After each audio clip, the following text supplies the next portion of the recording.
All right, Commanders fans, listen up. This week's game against the Giants is huge, and there's a lot on the line. First up, we've got to talk about the major threat posed by a talented rookie receiver on the other side.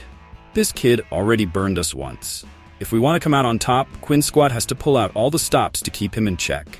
Because if we let him run wild, you know he'll make us pay for it. Can the Commanders stop him this time? Stay tuned to find out. And here's some news that'll let us breathe a little easier. Our star linebacker is back. After days of uncertainty over a leg injury, he looks ready to hit the field. We can't afford to lose this defensive rock, especially with every game now crucial for our playoff hopes. Can he keep up the level he's shown so far? This is one update you don't want to miss. Last but not least, things are heating up on offense too.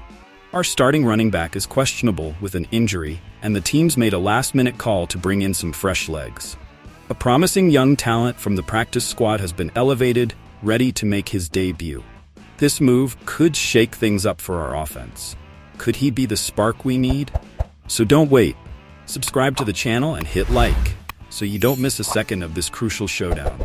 This game's going to be packed with action, and we want you right there with us till the end. All right, folks, we know what's coming.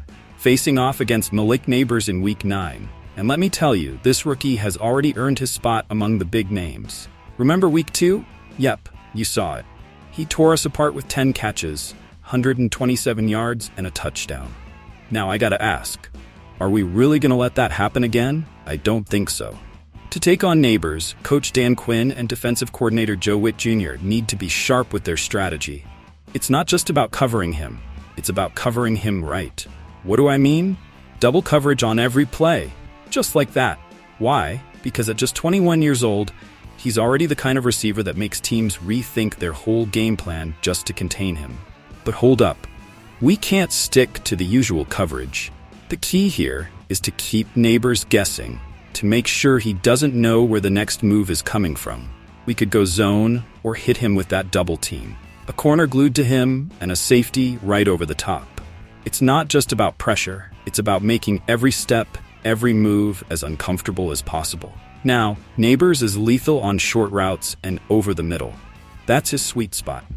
So what if we push him outside, matching him up with our corners, Benjamin St-Juste and Noah Igbenogene, and keeping him out of the middle is crucial. And here's another question. Can Giants QB Jones throw accurately outside the numbers? I'm telling you, he can't. That's where we can make him feel the heat, shutting down every space, limiting his options. The key is to frustrate him, make him wait. That's our game. Because what happens when a receiver's desperate for the ball? They get antsy, make mistakes, and that's where we strike.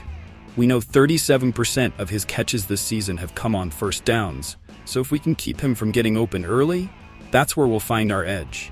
So folks, let me leave this with you. Are we ready to shut down Nabers and those Giants? I believe we are. So Frankie Luvu is back?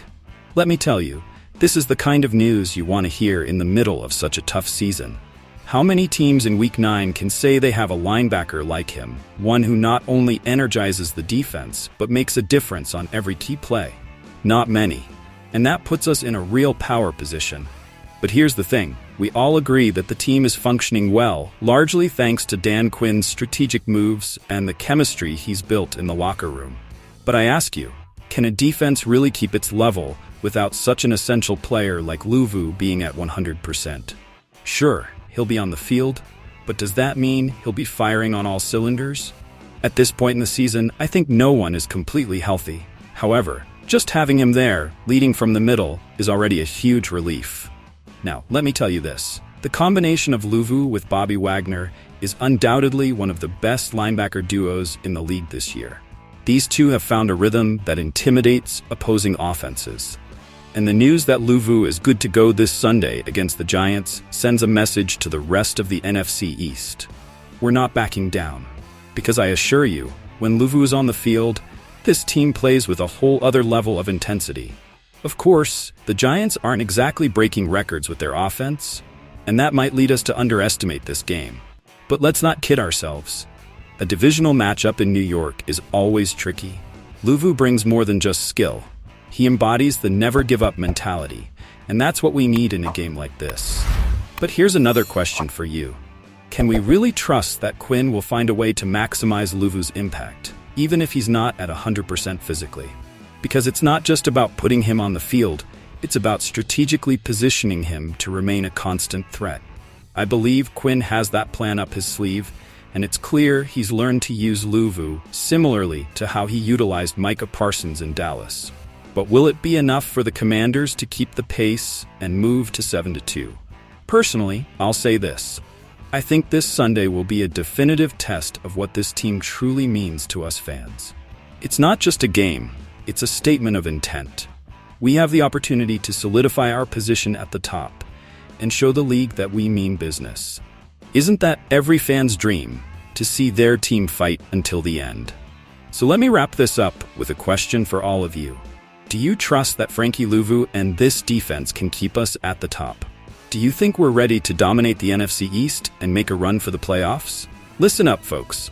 The Washington Commanders made a move that has us all on edge. What did they do? They elevated Chris Rodriguez Jr. from the practice squad for this Sunday's game against the Giants. And all of this is due to Brian Robinson Jr.'s condition. But what does this move really mean? I'm telling you, this goes beyond just a simple replacement. Why take a chance on Rodriguez for the third time instead of giving a shot to Michael Wiley, the undrafted rookie?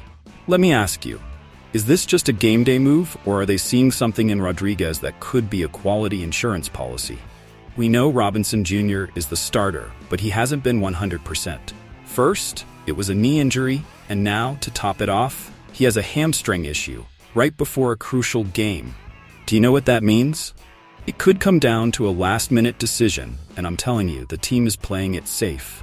I think by making this elevation, the Commanders are subtly saying they don't want to risk their starting RB unless it's absolutely necessary. And yes, that's the smart move. But now I ask you, can we trust Rodriguez to step up in a moment like this? Let's be clear, because I know many of you are wondering, why Rodriguez and not someone else? The decision is strategic. Rodriguez has proven to be a reliable option when called upon, and the reality is Washington can't afford to have a game without depth at the running back position. Imagine a game against the Giants without an effective backup. And worse, without their starting back if Robinson can't go. I say Rodriguez is the choice that, while not perfect, offers a certain level of reassurance. But it's still a risky bet. Now let's address the question we all want answered. Is it worth keeping Robinson Jr. in the game, knowing he has dual injuries? Because sure, we want him on the field, but not at any cost. This is a key game.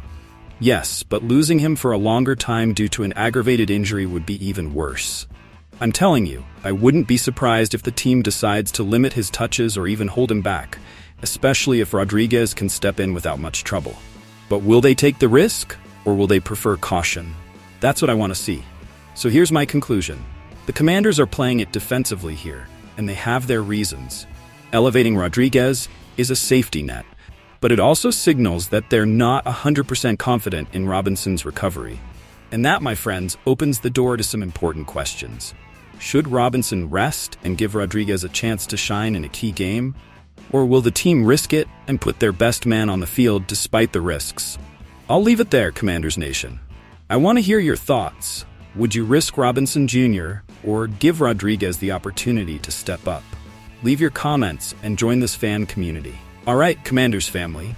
With Nabers and those Giants coming up, I ask you, are we ready to stop them and show what we're made of?